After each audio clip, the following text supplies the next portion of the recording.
Merry Christmas, boys and girls. I'm Miss Lisa with the Wayne County Public Library. This week we've got some really fun books on Santa Claus as we enjoy Christmas. So the first book I'm going to read is The Day Santa Stopped Believing in Harold. It's written by Maureen Fergus and illustrated by Cale Atkinson. It's published by Tundra Books, which is a division of Random House. One stormy night, very close to Christmas, Santa and Mrs. Claus were sitting in their cozy little log cabin at the North Pole. Mrs. Claus was busy mending the seam of Santa's fourth best pair of red velvet pants. Santa was supposed to be going over the roster for this year's sleigh team. Instead, he was moping. Several times, Mrs. Claus asked Santa what was wrong. Each time, he muttered, "Nothing," and then sighed loudly.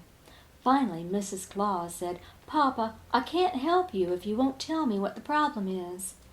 "All right," said Santa with another sigh. "Well, you know Harold?" Mrs. Claus smiled. "Brown hair, freckles, lost a tooth last week. Sometimes forgets to—" "Stop!" interrupted Santa in a choked voice. "Don't say another word. You don't need to keep pretending on my account because I don't believe in Harold anymore."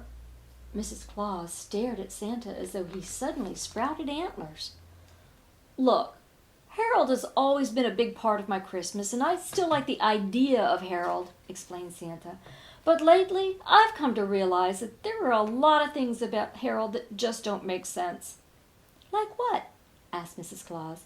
"Well, for one thing, I'm pretty sure his mom writes his Santa letter," said Santa. "So what if she does?" said Mrs. Claus. "That doesn't mean anything."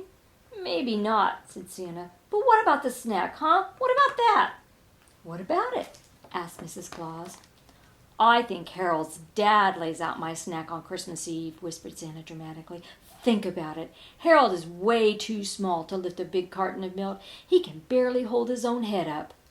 "Papa, Harold isn't a baby anymore." "Yeah, well, that's another thing, isn't it?" said Santa. "That Harold who sat on my knee at the mall last year didn't even look like the real Harold." "Harold is a real person, Papa," said Mrs. Claus. "Real people look different from year to year." Santa wasn't listening. "You know what's going on here, don't you?" he asked.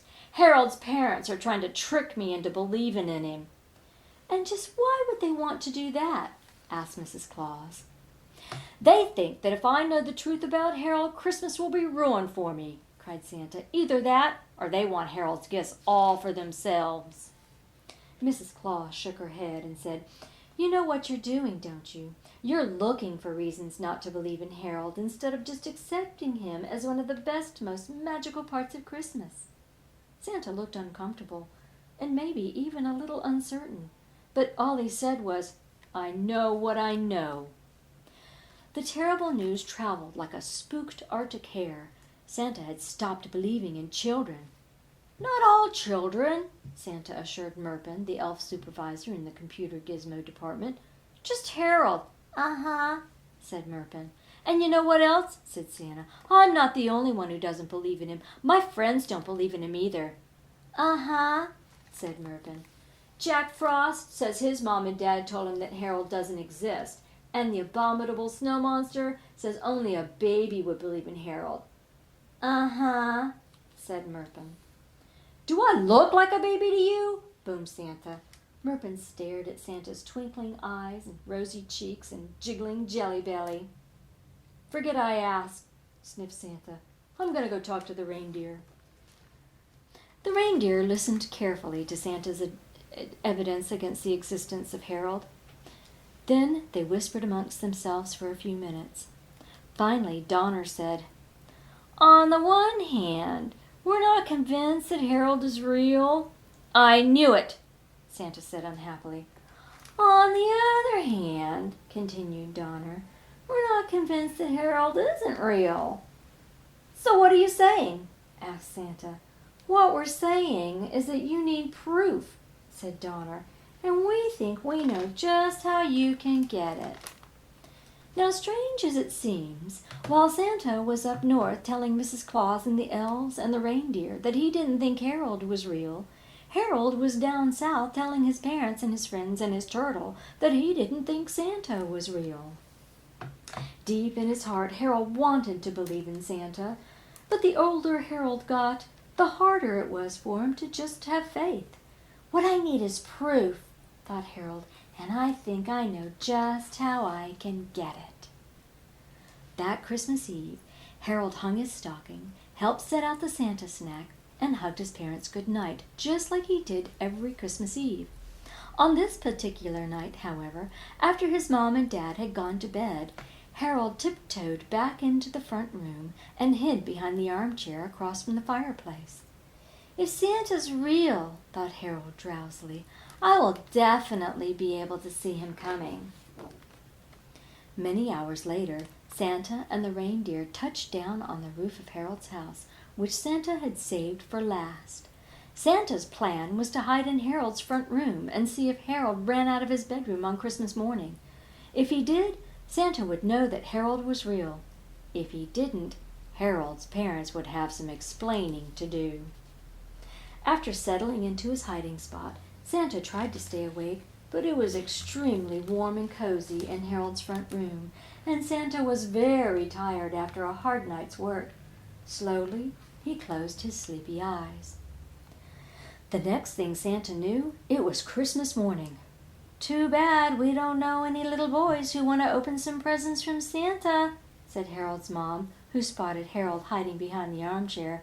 "Aha!" thought Santa. "Too bad there are no presents from Santa," whispered Harold's father. "Oops," thought Santa, who'd forgotten to set out the gifts before hiding. "I don't care about presents," said Harold as he slowly stood up. "I just wanted to see Santa, and I didn't."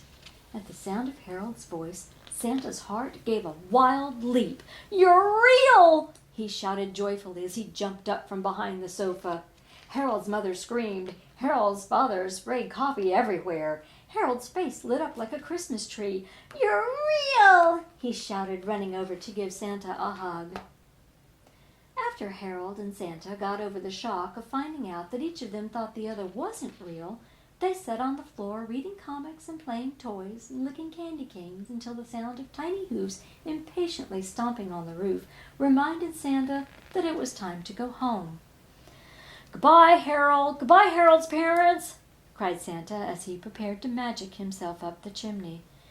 "Goodbye, Santa!" cried Harold. "See you next Christmas morning!" "Unless you'd rather fall asleep under somebody else's sofa," cried his parents. Santa's big, booming laugh rang out once, shaking the walls and knocking several glass ornaments off the tree. And then, in a wink of an eye, he was gone. The end. So, boys and girls, do you believe? The next book we're going to read is Dear Santa. This book was written by Susanna Leonard Hill and illustrated by John Joseph and is published by Sourcebooks. So, do you ever write a letter to Santa? Let's find out if you be honest about what you put in there. Dear Santa. 2 weeks before Christmas, Parker's weekend art class buzzed with excitement. Miss Holly clapped her hands for attention. "Boys and girls," she announced, "it's time to write our letters to Santa. Don't forget to draw pictures of what you'd like for Christmas." Parker's friends got right to work. They talked about how good they'd been. "Dear Santa, I always help Mommy with the groceries." "Dear Santa, last year I was good, but this year I was super good." "Dear Santa, Grandma says I'm a perfect little angel." Parker was surprised to hear this. Everyone made mistakes sometimes, but his classmates made themselves sound perfect. Parker knew he was not perfect. Parker also knew a thing or two about Santa. Santa knew when kids were bad or good. It said so right in the song, for goodness sake. There was no use pretending you'd been good if Santa already knew otherwise. Nope, it's best to be honest, but it might mean no presents. With a sigh, Parker began his letter. "Dear Santa, let me explain." I tried to be good, really, but sometimes it is very hard. For example, Brussels sprouts? Yuck! They smell bad and taste worse, but I will try to do better. About July, when I didn't brush my teeth for 11 days, here's why. I had 2 loose teeth and I didn't want them to fall out. Mom and Dad said they'd grow back, but what if they didn't? What if everyone else's teeth grew back, but I had a giant space where I could never bite pizza again? I'm sure you can understand how risky brushing was. They fell out anyway, and I hope you know I've been brushing carefully ever since, because 2 new teeth came in. When I stayed up past bedtime 3 nights in a row, it was because I was making Mom's birthday card, and it was a secret. I'm sorry for breaking the bedtime rule, and for all the glue and glitter, and for Mom having to wash everything a lot of times to get it out, but I think she liked the card. Anyway, I guess I haven't been that good. It's not easy being a kid. There are so many rules, but I'm doing the best I can. So here's my Christmas list, in case you think it's still okay to bring me something. A bike, a Super Slider Sled 3000, new books, a glow-in-the-dark solar system for my ceiling. Your friend, Parker. Parker gave his letter to Miss Holly. The next morning, when handing out a special Christmas decoration assignment for the class, Miss Holly added a special note for Parker about his letter to Santa. I'm sure Santa will appreciate your honesty and willingness to be responsible for your actions. I know I do. Merry Christmas. The next day, Miss Holly sent the letters to the North Pole. Santa got so much mail, he had a whole room just to keep it in. He read letter after letter after letter about how well-behaved and wonderful everybody was. Then he got to Parker's letter. When Parker woke up Christmas morning, he couldn't help hoping that there would be at least one present for him. He peeked into the living room and whooped with joy when he saw presents under the tree, with his name on them. On top was a letter. Dear Parker, your letter made me smile. Let me explain. It was nice to get a letter from someone who knew he made mistakes sometimes and was willing to admit it and take responsibility. Your letter was honest and kind-hearted. For every naughty thing you may have done, you did more things good for your friends and family. Nobody's perfect, but perfection is not required.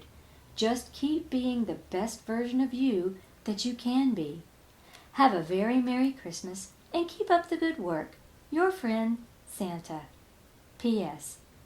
I'm not wild about Brussels sprouts either. So boys and girls, just be the best version of you that you can be. That's all that matters. I hope you have a very Merry Christmas.